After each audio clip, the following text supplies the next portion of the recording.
ってなんです。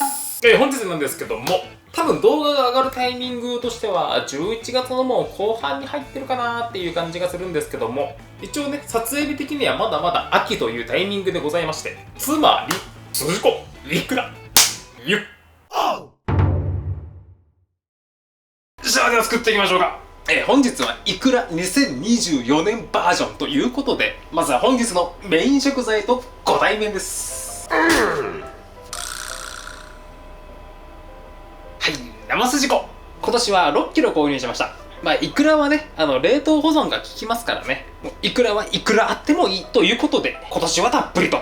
で、最近っていうか近年ずっとイクラの値段って上がってるんですけど、僕も昔はキロ1万2000ぐらいで購入してて、でそれが1万5000くらいに上がって、で今年1万8000ぐらい上がってますね。もう本当に一番安い時、日本が円高でとかね、そういった要因もあった時はなんかね、キロ1800円とかもあったらしいですよ。飲食店向けの海産物の卸問屋やってた父親曰く、そのくらいの時期もあったらしいです。今思ったら夢のようですけどね。で、僕は相も変わらず Amazon 経由で新潟県のお店から購入してます。多分 Amazon でググっていただければ生筋子で多分すぐヒットすると思います。こちらの筋子すごい美味しいんですよね。もうこの段階でいただくと分かるんですけど、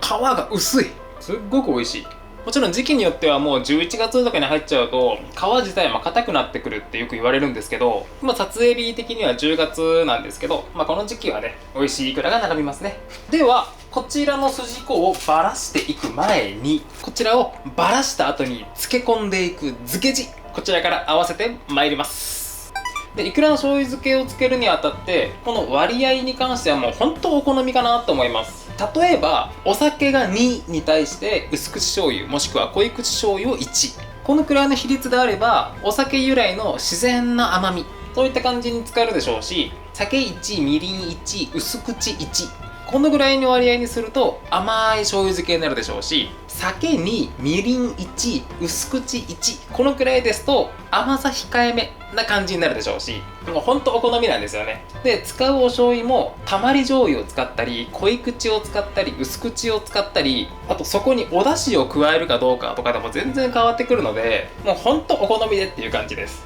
で、僕個人的にこの比率だったら間違いないかな、万人受けするかなって思うのが、お酒にみりん1、薄口1、ここに鰹節わっさー、この甘さちょっと控えめなこのくらいの比率が僕は万人受けするかなって思ってます。ですので、はい、酒が2、でこの時のお酒は料理酒ではなくて、ぜひね清酒でもいいですし、なんかそういうそのまんま飲んで美味しいお酒を使われることをおすすめします。ちなみに今回酒2、みりん1、薄口1ぐらいで作ってますけど、例えばお酒対醤油11にしてお酒のアルコールを飛ばさないっていう作り方をすれば、塩分もちょっと高くなるし、アルコールも残ってるしで、少し保存期間長くなるらしいですよ。もうほんとここはもう皆さんの考え方次第で。ではまずはこちらのお酒とみりん、こちらを煮切ってまいります。ちなみに今回あともう1種類の味噌漬けも作っていこうと思ってますんで、そちらはまた後ほどやっていきますね。まずはお醤油ベースのだし醤油漬けから。それは上の方に可燃物が何もないことをご確認いただいてから、だんだんと沸騰してきたらチェッカンマンで、これから火が上がりますんでね、苦手な方は一度画面から目を離していただいて、天井を見上げつつ深呼吸を深く3回お願いします。その間に終わります。火加減強すぎてバカバカ沸かすとマジで大きい火が上がるので、火加減弱めからのチェッカマン。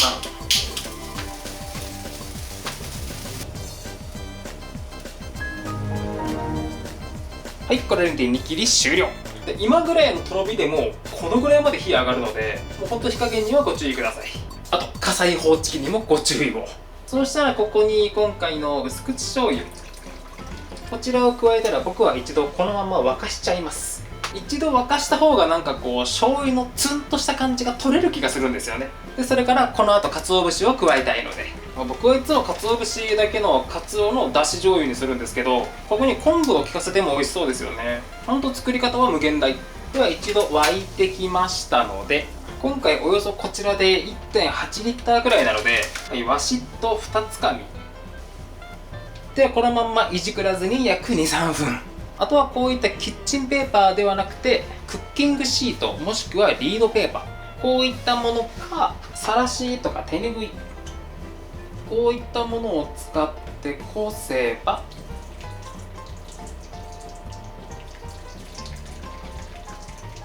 今日はせっかくの筋子ですんでね、絞ることなくいきます。はい、これで甘くて美味しいイクラの漬け地の完成。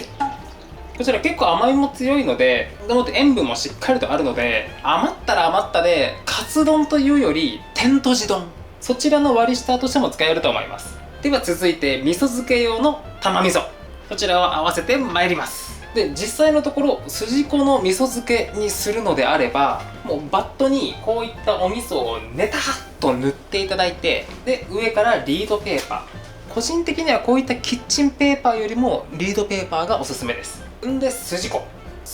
をリードペーパーで挟んでお味噌っていう感じで、直接筋子にお味噌が当たらないようにしていただいて、このままラップをかけて冷蔵庫で一晩くらいかな、そのくらいでいいかなと思うんですけど、もうそれがね一番簡単だし洗い物も少ないし、それが一番簡単なんですけど、僕はこういう時玉味噌を合わせたくなるんですよね。僕はややこしくするのが趣味なので、ですので今回も玉味噌を合わせていこうと思うんですけど、玉味噌っていうのが卵とお味噌を合わせたものですね。あとからしとお酢を加えたらからし酢味噌になりますよとか、そのまま塗っていただければ最強味噌になりますよとか、なんかそういった感じの万能味噌です。で加える調味料の比率が白味噌、赤味噌、普通の田舎味噌、このお味噌の種類によって変わってくるんですけど、今回はなんとなく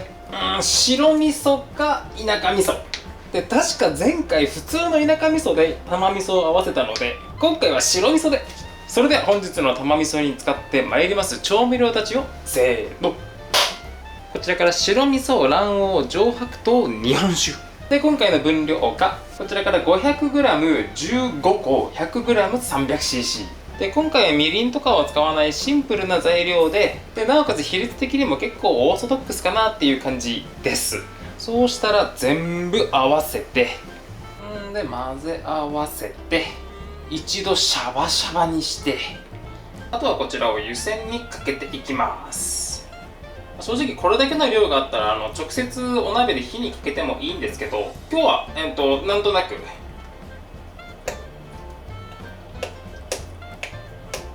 はい、これで玉味噌完成。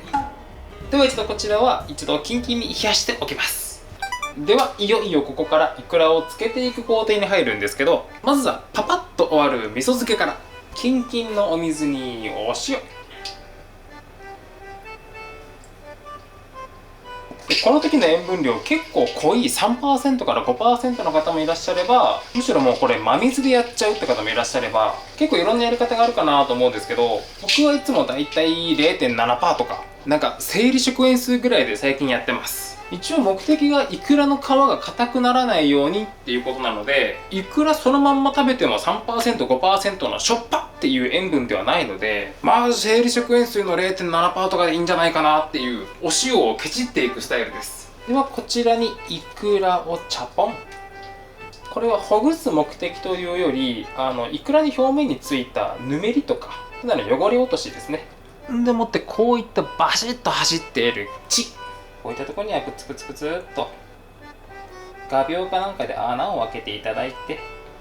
でこうやってしごくようにしてあげればちょっとは抜けるんじゃないかな。ちょっとは抜けますけど、そんなに深酔いしなくていいや。ある程度きれいになったら一度水気は切って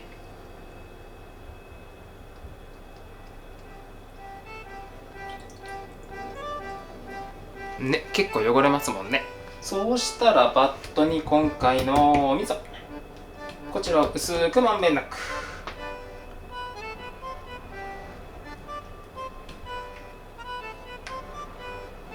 でリード、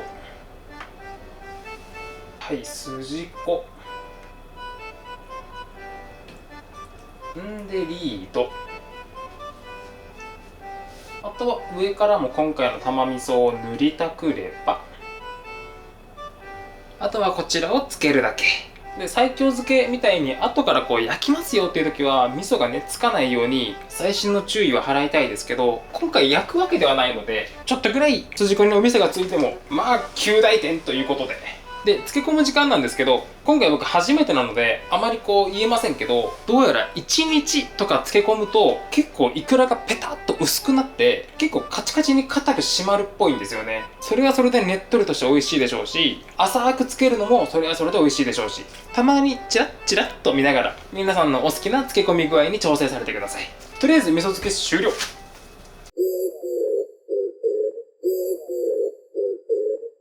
はいどうも、編集途中の谷源です。今回の撮影の後、ちょっと味噌漬けがあんまり僕的に漬けがうまくいかなかったなっていうのが悔しくて、いろんな漬け方&漬け込み時間で今試行錯誤してるんですけども、今回の動画では僕こういう風に膜に包まれた状態でこう漬けてるんですけど、これが漬け込んで2日ほど経った状態です。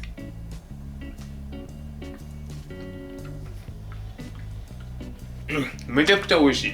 ただちょっと漬け込むまでに時間がかかります。でもイクラの中の水分しっかりと残ってて、これはめちゃくちゃ美味しいんですけど、より早く効率的に漬けるのであれば、こちらのようにイクラをベリッと開いていただいて、膜をこういう風に開く感じで、そうしていただくと、これ漬けて1日なんですけど、より効果的によりスピーディーに漬かると思います。で、味わい的にもこちらの方がイクラの水分が抜けるので、両方ともめちゃくちゃ美味しいんですけど、スピーディー&ねっとりを取るのか、ちょっと時間はかかるけどイクラの水分しっかり残すっていうのを取るのか、皆さんのお好きな方法を選ばれてください。さあ行くぞ。んで、ちなみに僕は大量にいつも作るのでこの作り方でいいと思うんですけど、もう一腹しかつけないよっていうお方とかはラップの上にお味噌塗っていただいて、でリードかまして、でイクラ乗っけて、あとはこれを挟み込むようにして、よいしょ、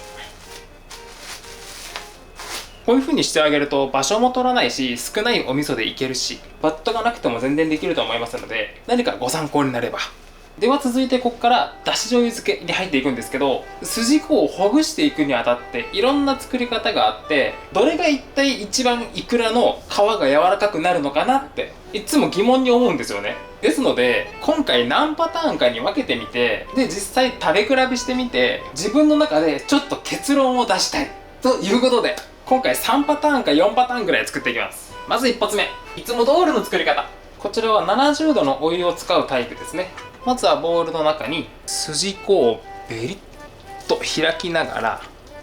ほぐす必要はないとは思うんですけど、こうなんとなく薄皮をビリビリビリっとめくりながら、ちょっと粗くほぐすというかばらしてもらって、うお、これ立派。皮も硬くない。この筋子めっちゃ立派。当たりだ。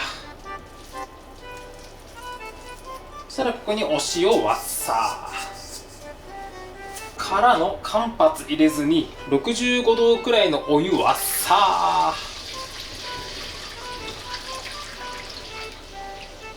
ーですぐさま菜箸でぐるぐるぐるぐるぐるぐる。イクラのダメージにならないようにこの手間はパパッとすると皮がドゥルンと取れますので、これを2回ほど終わらせて、でパパッとお湯捨てて、はい、間髪入れず冷たいお水。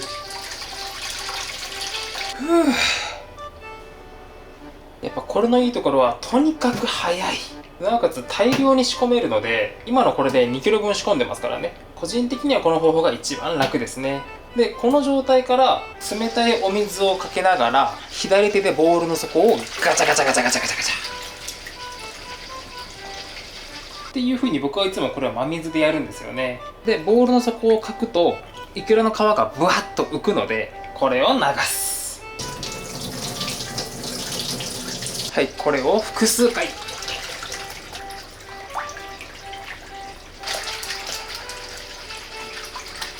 では大体流し終わったので、ここからはなんかこういった感じで結構大きな膜がイクラにベタッとまとわりついてる系のもの、ここをパパッと終わらせて、どうしてもこの膜が口に入るとイクラの食感と全然違うので、あ、なんか当たったっていう風にねなっちゃうので、ここはできれば綺麗に取りたい。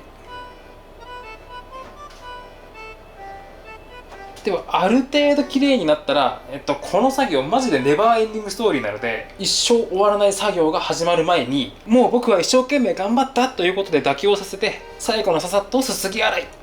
あとはざるにあげて水気をしっかりと切っていただいて、水気がしっかりと切れたら容器に移し替えて、そしたら今回の漬け塩入ったば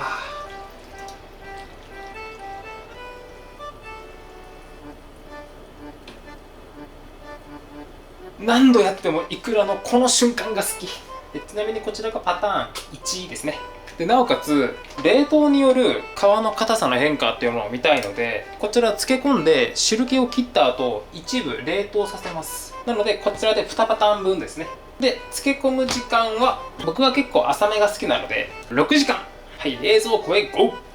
い、じゃあ続きまして70度すすぎまで一緒。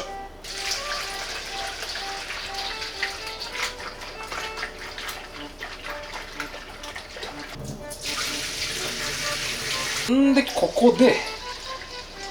さっきまで冷たい真水を使ってましたけども、今のが冷たい 1% の塩水です。なので65度洗いまで全部一緒で、そこから先真水を一切使わないっていうやり方ですね。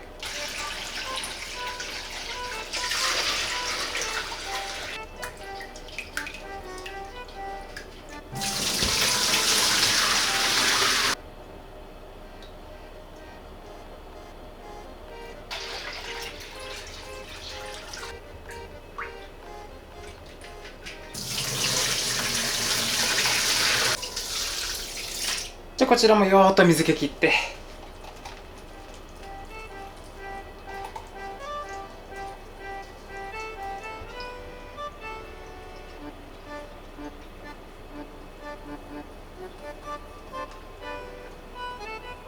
これで2パターン目完成で、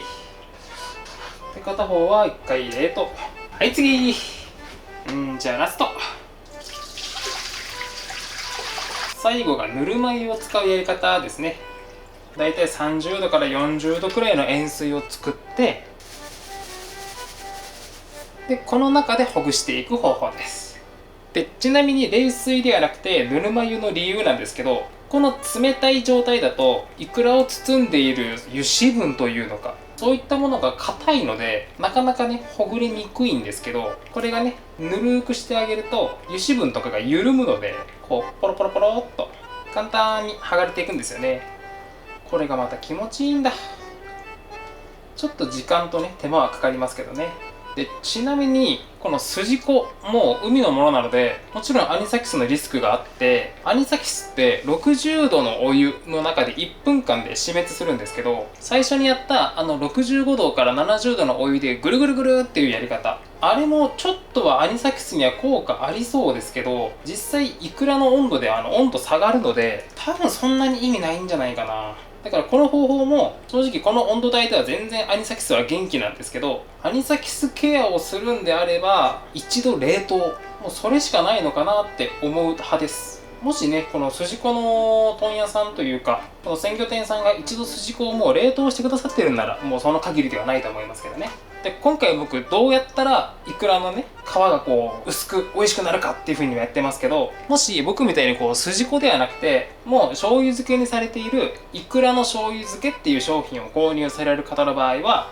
柔らかいイクラかどうかっていうのの見極めとして、加工済みイクラってランク付けがあるんですよ。低い方から1徳2徳3徳っていう風になっていくんですけど、この3徳っていうのが皮が薄くてすごく美味しいイクラですよっていう1個の指針というか目安にされたらいいんじゃないかなと思います。なのでイクラの醤油漬け3徳っていう風にググってもらったりとかすると、美味しいイクラに出会える確率がぐっと上がると思います。そしたらこちらも塩水ですすぎ洗い。てか思うのは塩水使うとこの時真っ白にならないんですね。真水でやると特に一発目卵かけご飯お茶碗を洗う時と同じで真っ白く成分が固まるんですけど、塩水だとそれがならないんですね。ちょっと勉強になりました。じゃあこちらも水気はしっかりと切って、ちなみに今回の比較結構面白い結果出るかもしれないですよ。アニサキスいる。普通にいた。今このウニウニがアニサキスですね。マジか僕今まで一度もイクラをつけるにあたってアニサキス見たことなかったですけど、見ちゃうとね。とりあえず一度容器に移して、でさっきの話の続きですけど、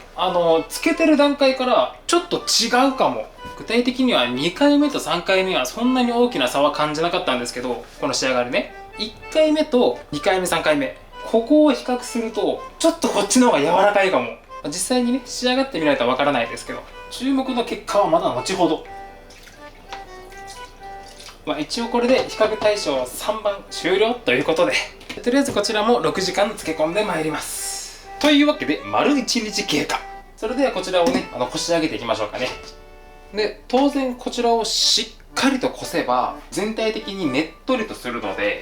軍艦とかに乗せやすくなりますし、軽く絞ればもっと全体的にサラサラっとするので、このくらいに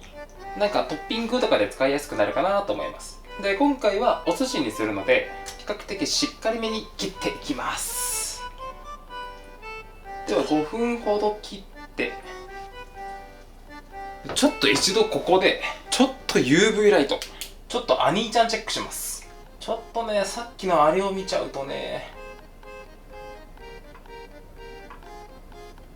はい、というわけでアニサキスの弾きそちらまで終わりました。結局アニサキスは見なかったですね。この後冷凍する分はアニサキスを弾く必要がないので、正直このダッシュマークがついてる方は一切見てないんですけど、もしかしたらこの中に何匹か入ってるのかもしれないですね。とはいえ今回のいつもの鮮魚店さんがちゃんと今年の生の筋子をもう冷凍せずに販売しているっていうのがアニサキス1匹によって判明しましたね。むしろいいことなのかも。よし、ならばこちら冷蔵組は一度冷蔵庫で、冷凍組は一度冷凍庫で、こちらが味噌漬け。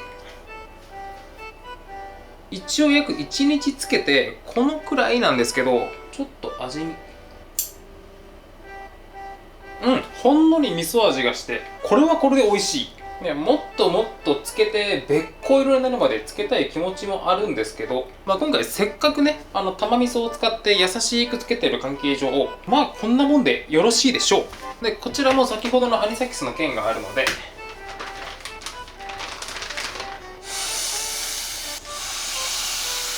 い、疑似真空パックにかけて一度こちらを冷凍します。よいしょ。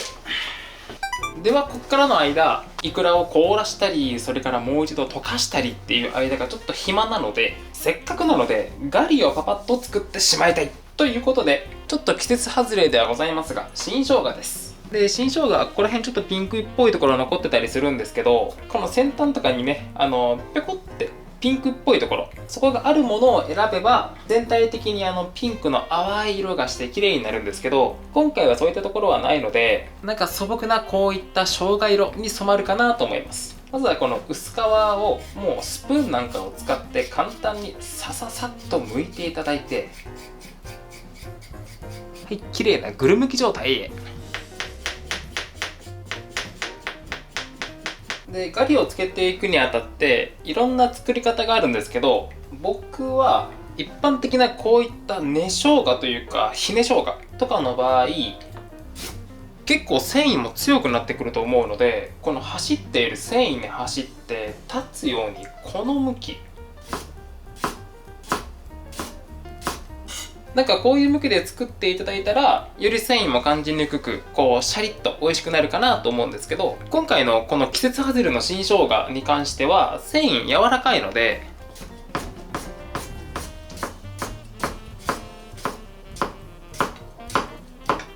僕はこっち向き。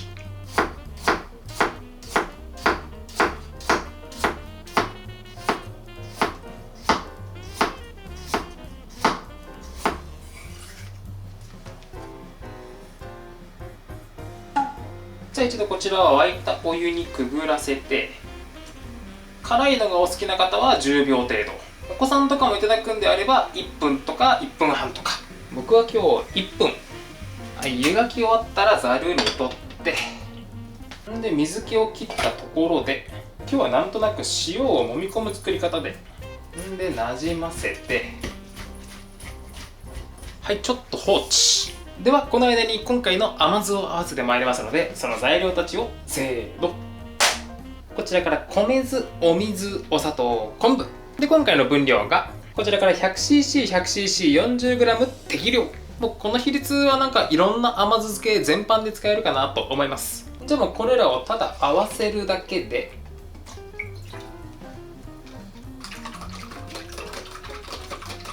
はい、甘酢完成。でこちらの紅生姜も常温まで冷めましたので、ちょっとポリッとしていただいて、ちょっとしょっぱいなっていうことだったら一度水でさっと洗ってください。僕はもうこのままでいい感じなので、はい、ぎゅーっと絞って、はい、甘酢にドン。で一応こちら食べ頃は明日、つまり24時間後ぐらいなんですけど、今回塩を打ってギューッとやって入れてるので、多分5、6時間後には食べ頃になっていることを願いましょう。でこちらのほっかほかの炊きたてご飯に、はい、すし酢、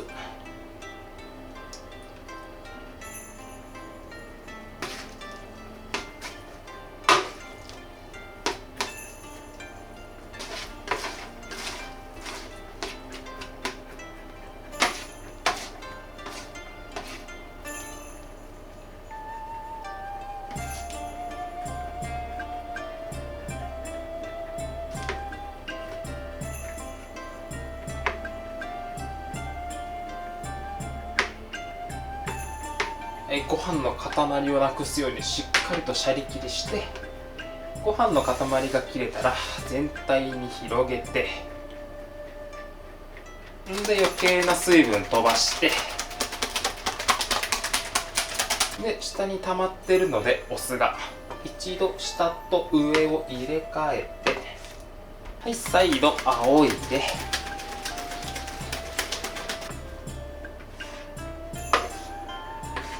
でこの後お寿司を握るんであれば固く絞った布巾を上からカブッとかぶせて、これで準備万端っていう感じですね。ただ今回はシャリは握らないので、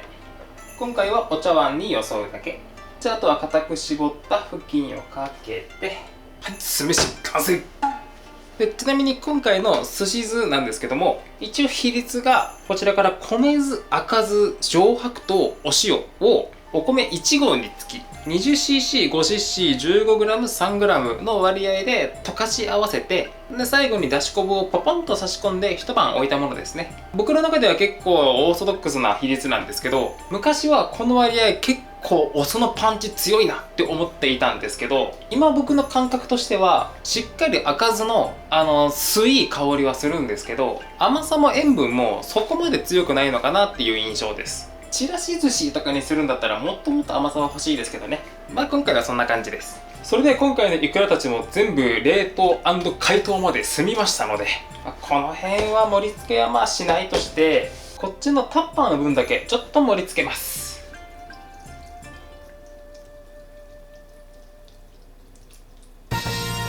なにこれ、不良品やないけ。このボール結構高かったんやけどな。ちょっと移植します。じゃああとは箸休め用のイクラおろし。僕はイクラおろしはこの大根の先端側の辛みが強い方が好き。綺麗に洗って皮も剥かずおろすだけ。鬼おろしは引く時におろすと楽ですよ。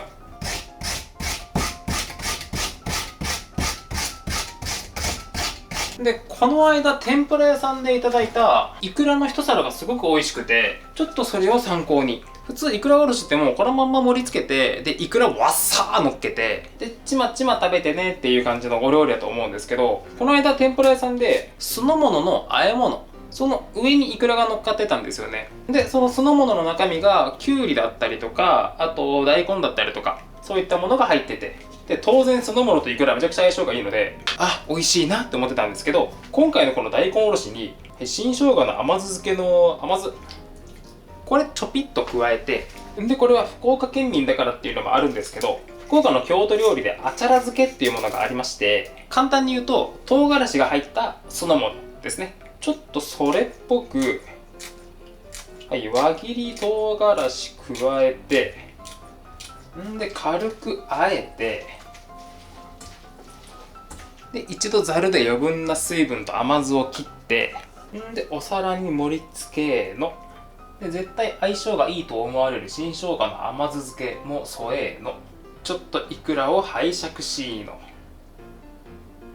はい、これでイクラおろし完成。はい、というわけで、はい、これで2024年イクラ三昧の出来上がりです。では食べていく。というわけで無事に完成しました。あまたなる命で、こちらにちらっと見えておりますのが、筋子の味噌漬けですね。もう解凍した後に膜ごともう包丁でカットしただけです。よし、ならばじゃあいただきます。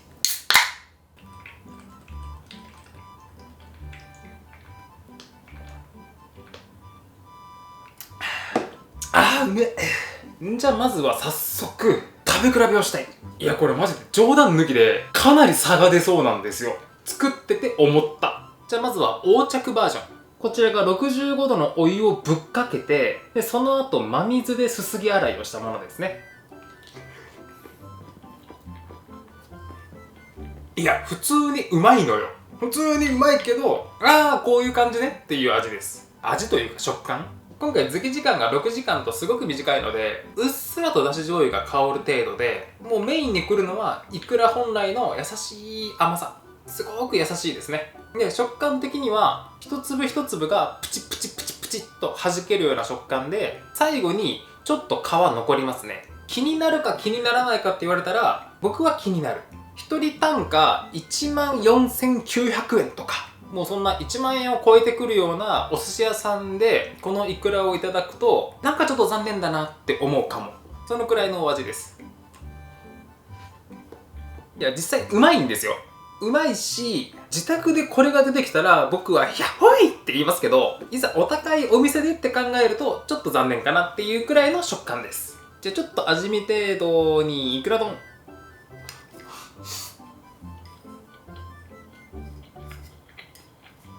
あっさりうめえ。でもちょっと刻み海苔欲しくなるかも。すごくね、優しくつけてますんでね、海苔の香りがちょっと欲しいなって感じのお味です。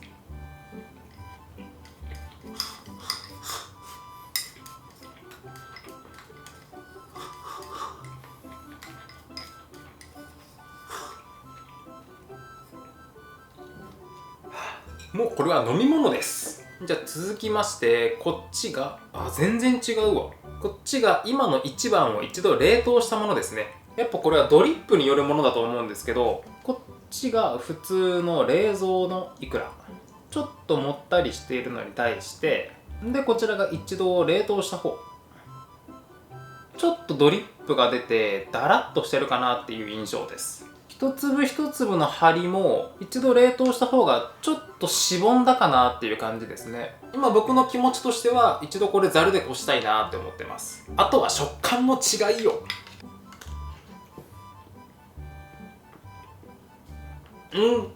冷凍してない方はパンパンに張ってるので、噛むとパチンって弾けるんですよね。でもこちらはちょっとしぼんでるので、このパチンっていう弾き具合がなくなって、なんだったらちょっと柔らかいなって感じるかも。でも口の中に皮はしっかり残ります。味わい的な変化は特にないかな。じゃあこちらもイクラ丼へ。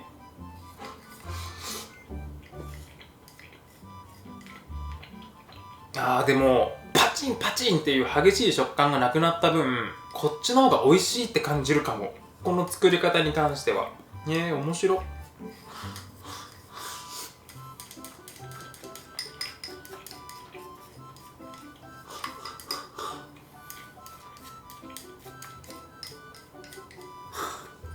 今んとこ一番美味しいの1のダッシュんで、こっからよ、絶対これ違い出るから。じゃあ続きまして、こちらが65度のお湯をぶっかけて、でその後真水ではなくて塩水ですすぎ洗いしたものですね。このダラダラ具合というか、ドリップに関しては1番と同じですね。全然出てない。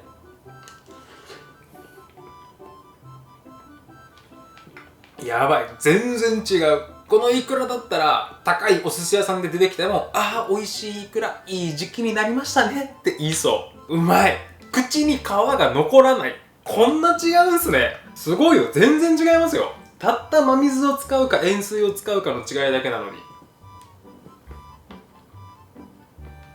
こっちの65度ぶっかけ真水すすぎ、こっちに関しては多分イクラの等級で言うともう一徳にも入らないんじゃないかな。多分俗に言うピンポンって言われるやつに入るんじゃないかなって思うくらいには2番がうますぎる。ピンポンっていうのがイクラの皮自体が硬くなっちゃって、こうポンと落としたらピンポン玉みたいにバイーンってなるくらいの皮の硬さ、それをピンポンって言うんですけど、その1番と比べるとこの子は一徳あげてもいいんじゃないかな。めちゃくちゃ皮柔らかいです。どのぐらい柔らかいかっていうと、前歯を閉じてセットして、ここに口の中のイクラをベロでギュンと押し込むと、イクラが潰れてブルーンって出るくらいの柔らかさです。もう歯に押し当てるだけで潰れていくぐらい柔らかい。待って、めちゃくちゃうまいんだが、今度から絶対真水で洗わんとこ。マジでうめえ。はい、イクラ丼、イクラ丼。もう今日ね、ご飯は5合しか食べてないんで、なんだったら今日お米を食べる量よりもイクラを食べる量の方が多いかもしれない。鬼畜の所業。はいわっさー。やべえ、マジでうめえこれ。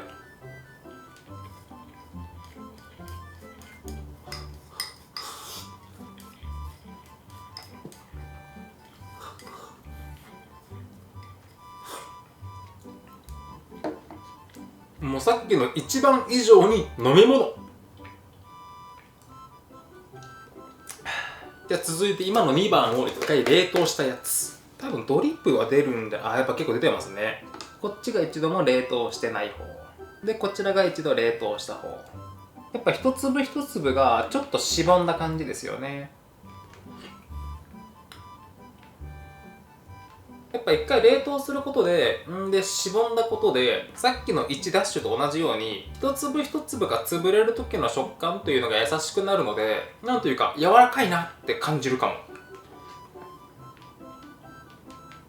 で、味わいにもちょっと差が出ますね、これ。一回冷凍すると。なんていうか、一度も冷凍してないと、イクラ自体の持っているエキスとかが出てないわけじゃないですか。だから、イクラ自体の持っているエキスというか、そういうフレッシュな味わいがすごく強いなって感じます。なんていうか、ちょっと酸味に似た筋子というか、イクラが持っているエキスの味。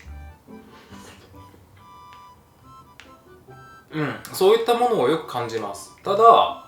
一度冷凍させると一粒一粒がしぼんでイクラのエキスがちょっとダダ漏れるので、イクラエキスの味がちょっと落ちて、その代わりにだし醤油を感じるようになります。だからよりこの漬け地の味がしっかりと香るので、どっちがご飯に合いますかって言われたら冷凍かも。面白。だから今の僕の感覚としては、気持ち的にはこっちの一度も冷凍していないイクラ美味しいねって言いたいんですけど、冷凍の方が僕は美味しいなって感じます。食感のちょっとパツパツ感はなくなりますけど、でもこの作り方やと両方とももう皮は柔らかいですからね。そんなに大きな違いはないですし。で、アニサキス対策も考えると冷凍した方がいいのではって思ってます、僕今。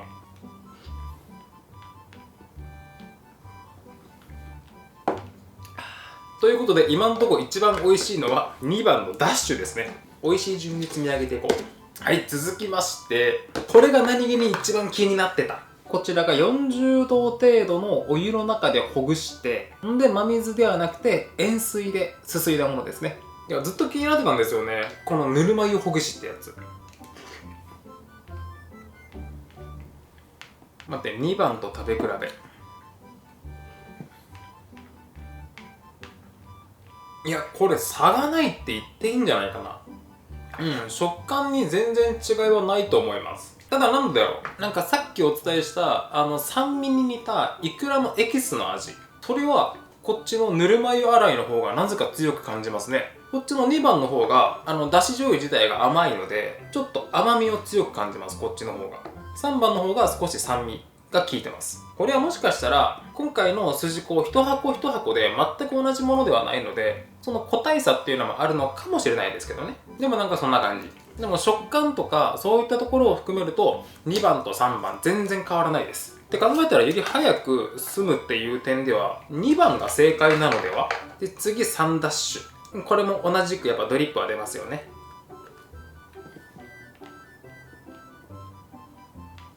やっぱ皮の柔らかさ、こっちに関しては2番の冷凍と全然変わんないです。めちゃくちゃ柔らかい。でやっぱ同じくこっちの冷凍していないものに比べるとだし醤油をすごく感じますね。めっちゃうまい。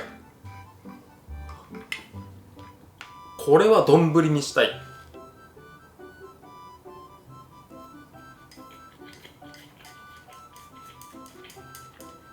うめえ。いくらはこれよ。この皮が口に残らない、やっぱこれよ。やっと作れた。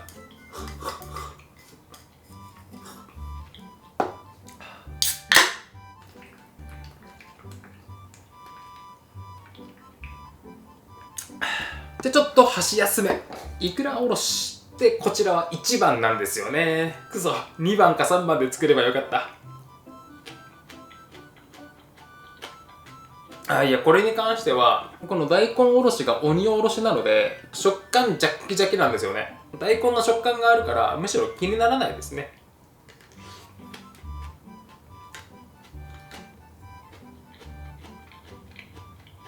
ガリもちょっと浅いですけどしっかり使ってて甘くて美味しい。お湯で湯がいて塩もみしてある分辛みも結構抜けてるので、もうこれ単体でお酒飲まれる方やったら日本酒多分クイックいけると思います。もし僕が今飲めるなら多分飲んでました。日本酒うまい。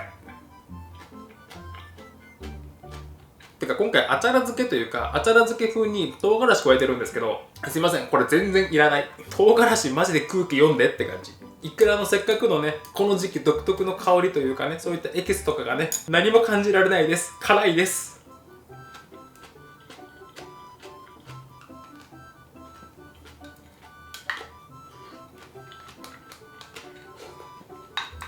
いくらおろし完食。じゃあこのいくらおろしのお椀でちょっといくら丼を楽しんで、ちょっと僕は自分の世界に入ってきます。はい、食没。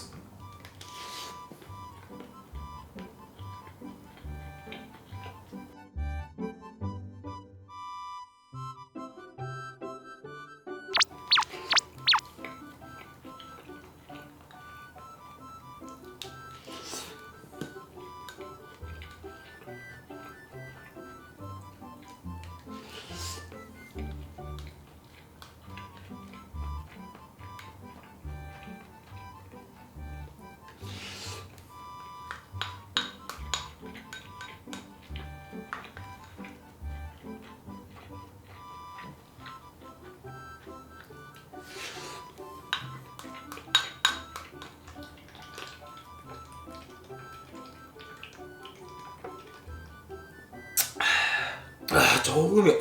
はい、では続きまして味噌漬け。こちらどうでしょうね。ちょっとね自信がないんですわ。多分だけど浸かりが甘いんじゃないかな。一応こんな感じですね。でこちらのいくらの味噌漬けよく見るのがこれみたいに一度ほぐして、でほぐした状態で今回みたいなクッキングシートを使ってつけるっていう感じなんですけど、僕が今回こういう風に巻くごとつけたのはいつもいくらを仕込んでて巻くとか捨てるのもったいないなと思ってたんですよ。これだったらロスゼロですからね。こりゃいいやっていうことで今回こんな形でつけてみました。ではいただきます。待って、これうまいかも。正直漬かり具合としては浅いです。お味噌の香りするかって言われたらほぼしない。だからもっとつけてよかったなって思ってますけど、その代わりねここに今回の味噌持ってきてるので、これちょっとつけて食べてあげればはい、ノープロブレム。でこの正直漬かり具合よりもそれよりも膜がうまい。こんな感じになるの？一番わかりやすい例は雪見大福の外側の餅、あれです。まるでわらび餅みたいにもちもちしてて膜がめちゃんこうまい。これいくらのだし醤油漬けも膜ありでいいのでは？そのぐらい膜めっちゃうまいですよ。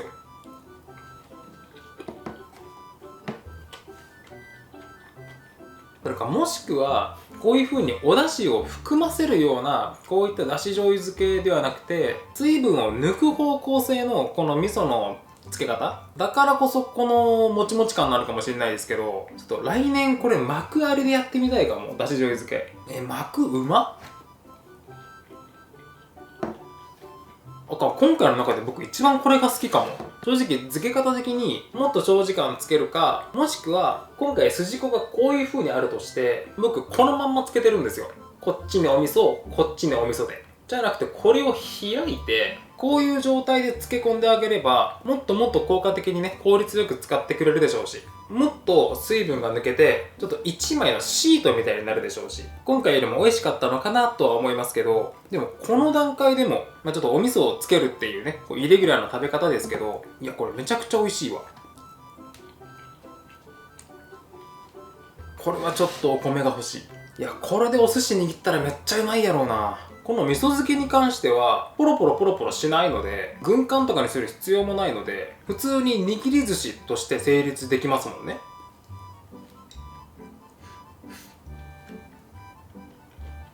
僕ちょこちょこお寿司屋さん行きますけど、この味噌漬けで軍艦ではなくて普通の握ったシャリに味噌漬け乗っけてっていうこのスタイルのお寿司食べたことないんですよね。これぜひ出してほしい。めちゃくちゃ美味しい。なんでないんだろう。もし僕がお寿司屋さんをプロデュースするってなったら僕絶対これ入れます、メニューに。これ絶対お客様から好評でし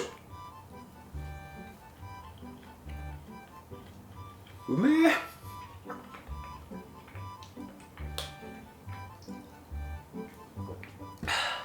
日本酒飲みで。そう、今もう自分の体がお酒が飲めないことがすごく悔しいわ。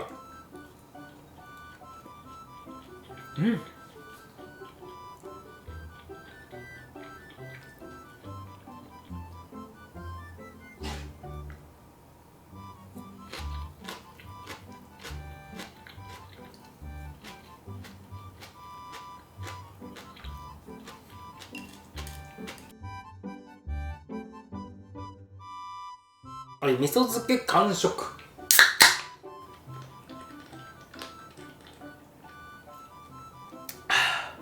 幸せで、残りのご飯的にこれ全部は今日食べきれないかな。いくらはだいたい漬けてしまえば 2,3 日くらいは持つかなって感じなので、また複数日かけてゆっくり食べていきますわ。で、こっからは僕のデザートタイム。はい、焼き海苔。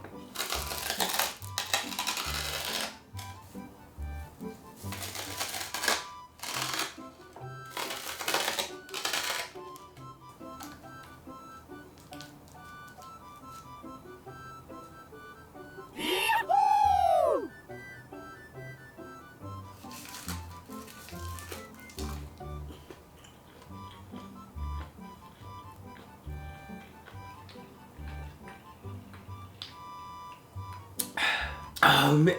え。いや、うまいけどダメだ。さっきの味噌漬けのパンチ力がありすぎて、ちょっとだし醤油漬けじゃ満足できない自分がいる。なんていうか、覚えちゃいけない味を覚えちゃったみたいな。でもそんぐらい美味しかったなぁ、味噌漬け。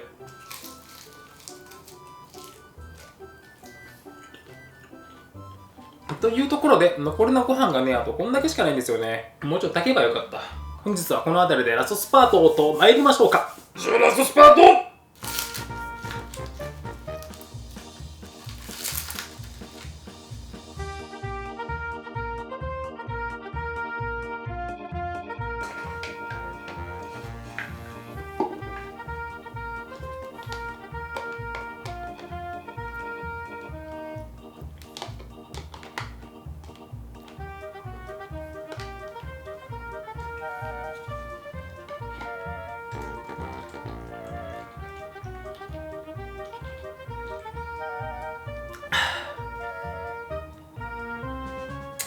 ごちそうさまでした。いやー、うまかったね。いやー、今回いろんな学びがあってすっごい楽しかったですね。個人的には結局どれが一番美味しかったのよってとこなんですけど、美味しかったのは味噌漬け。まだまだね、改良の余地めちゃくちゃ残ってるんですけど、味噌漬け。で、だし醤油漬けに関しては、一応順位付けするとすれば、2ダッシュ、3ダッシュ、小なり、2小なり、3小なり、1ダッシュ、小なり、1かな。一概にこの仕込みの仕方がっていうわけじゃなくて、もちろんね漬け地だったりとか漬け込む時間とかいろんなねこの相性ってあると思うんですけど、今回の僕のやり方と漬け地と漬け込み時間だとこんな感じですね。とはいえ今回のこのなんか小なりとか3ダッシュとか言ってますけど、多分これは日による、マジで日による。なので1ではなくて2か3のやり方ならとりあえず美味しくなるなっていう感じです。だからね、今考えると僕のこのチャンネルが100万名様超えましたよ、突破しましたよっていう記念イベントを行った際に、皆さんに僕イクラをね振り回してもらったんですよ。その時の作り方1なんですよね。皆さんに口の中に皮が残るイクラをご提供してしまったというのがね、今なんかすごく申し訳ない気持ちでいっぱいですね。あの時にこれを知っていればっていう感じです。っていうところかな。ちなみにですね、最後にもう一個ポロッと言うと、どうしても僕お寿司屋さんでいただいた際にウニとイクラだったら僕ウニに行っちゃうんですよ。イクラよりもウニの方がね濃厚でリッチテイストだからね。でも今回のウニの味噌漬けで言うとウニぐらいリッチテイストなので、あれだったらウニと渡り合えるなというか、なんかイクラの向こう側を見たような気がしました。いやー、いいこと知れたっていうところかな。ではまた次の動画でお会いしましょう。ではバイバイ。